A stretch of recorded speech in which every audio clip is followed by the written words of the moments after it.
மதுரை அருகே களிமங்கலம் ஊராட்சிக்கு உட்பட்ட பல்வேறு பகுதிகளில் தேங்கி கிடக்கும் நெல் மூட்டைகளை கண்டு விவசாயிகள் வேதனை அடைந்து வருகின்றனர். அமைச்சர் மூர்த்தியின் மதுரை கிழக்கு தொகுதிக்கு உட்பட்ட களிமங்கலத்தை சுற்றிய விவசாயிகள் வட்டிக்கு கடன் வாங்கி விவசாயம் செய்து விளைந்த நெல் மணிகளை மூட்டைகளாக அடுக்கி வைத்துள்ளனர். ஆனால் திறனற்ற திராவிட மாடல் அரசு லாரிகள் மூலம் நெல்லை கொள்முதல் செய்யாமல் உள்ளதால் தேங்கியுள்ள நெல் மூட்டைகளை கண்டு வேதனையடையும் விவசாயிகள் விரைவில் இதற்கு தீர்வு காண வேண்டும் என கோரிக்கை வைத்துள்ளனர். சேலம் மாவட்டம் மேட்டூர் காவிரி ஆற்றின் குறுக்கே கட்டப்பட்டுள்ள பாலத்தை விடியா திமுக அரசு முறையாக பராமரிக்காததால் பாலம் தனது உறுதித்தன்மையை இழந்து வருவதாக குற்றச்சாட்டு எழுந்துள்ளது. மேட்டூர் அணை முன்புறம் கடந்த 1928ஆம் ஆண்டு ஆங்கிலேயர்களால் கட்டப்பட்ட பழமையான பாலம் உள்ளது. பாலத்தை முறையாக பராமரிக்காததால் ஆங்காங்கே செடிகள் முளைந்துள்ளன. தூண்களில் மரங்கள் வளர்ந்து வருவதால் பாலம் உறுதித்தன்மையை இழந்து வருகிறது.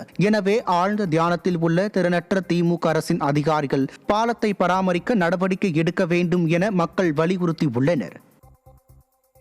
நாமக்கல் மாவட்டம் நறுவலூர் ஊராட்சிக்கு உட்பட்ட 23 வயது இளைஞர் போலீஸ் தாக்கியதாக கூறி தற்கொலை செய்ததில் உறவினர்கள் போலீசாரை கண்டித்து சாலை மறியலில் ஈடுபட்டனர்.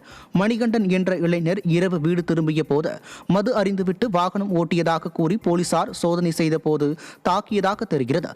இதில் மன உளைச்சலுக்கு ஆளான இளைஞர் தூக்கு போட்டு தற்கொலை செய்து கொண்டார். ஸ்டாலின் ஆட்சியில் அஞ்சாமல் அராஜகம் செய்வோரெல்லாம் தண்டிக்கப்படாமல் அப்பாவி இளைஞர் போலீசாரால் தண்டிக்கப்பட்டதை கண்டித்து இளைஞரின் உறவினர்கள் சாலை மறியலில் ஈடுபட்டனர். சிவகங்கை மாவட்டம் சிங்கம்புணரியில் கார் மீது மோதிய தனியார் ஆம்புலன்ஸ் டீ கடைக்குள் புகுந்து விபத்துக்குள்ளானது.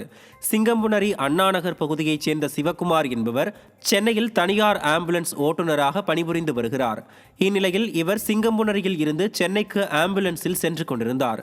அப்போது எதிரே வந்த வாடகை கார் மீது ஆம்புலன்ஸ் மோதி சாலையோரம் இருந்த டீ கடைக்குள் புகுந்து விபத்துக்குள்ளானது. இந்த விபத்தில் அசம்பாவிதம் ஏதும் ஏற்படாத நிலையில் ஆம்புலன்ஸ் வாகனத்திற்குள் மது பாட்டில் இருந்தது பொதுமக்களிடையே அதிர்ச்சியை ஏற்படுத்தியுள்ளது.